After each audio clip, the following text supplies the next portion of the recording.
ఈ మహా విగ్రహం ఇది స్టాచ్యూ ఆఫ్ సోషల్ జస్టిస్ అంటే సామాజిక న్యాయ మహాశిల్పం. ఎప్పుడైనా కూడా ఇటువంటి విగ్రహాన్ని చూసినప్పుడు మామూలుగా అమెరికాలో స్టాచ్యూ ఆఫ్ లిబర్టీ అనే అమెరికాలో మనకు కనిపిస్తూ ఉంటుంది.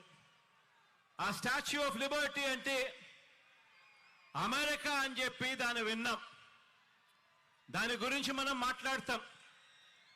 కానీ ఇక మీదటి నుంచి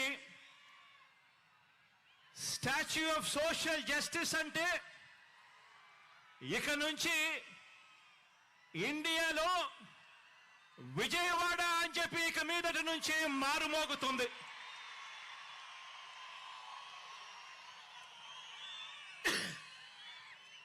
ఈ విగ్రహం మనందరి ప్రభుత్వం ఈ 56 నెలల్లో అడుగడుగునా కూడా అనుసరించిన సామాజిక న్యాయానికి నిలువెత్తు నిదర్శనం ఈ విగ్రహం ఇక్కడే విజయవాడలో ఎప్పుడు కనిపిస్తూ ఉంటుంది.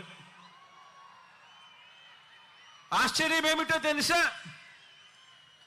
అంబేద్కర్ గారు జన్మించి 133 సంవత్సరాల తరువాత కూడా, అంబేద్కర్ గారు మరణించిన 68 సంవత్సరాల తరువాత కూడా ఈ విగ్రహాన్ని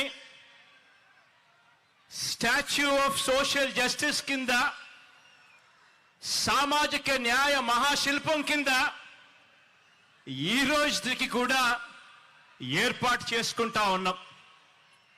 ఆలోచన చేయమని అడుగుతా ఉన్నా. ఎందుకు చేస్తా ఉన్నాము? కారణం, ఈ విగ్రహం వేల సంవత్సరాల భారత సామాజిక చరిత్రను,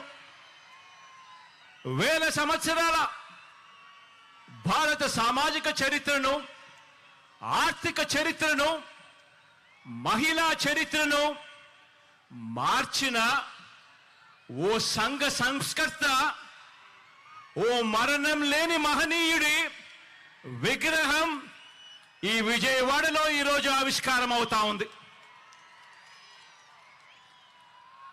బాబాసాహెబ్ మన భావాల్లో ఎప్పుడూ కూడా బ్రతికే ఉంటాడు. ఎప్పటికీ కూడా మన అడుగుల్లోనూ, మన బ్రతుకుల్లోనూ, మన భావాల్లోనూ ఆయన ఎప్పటికీ కూడా కనిపిస్తూనే ఉంటాడు.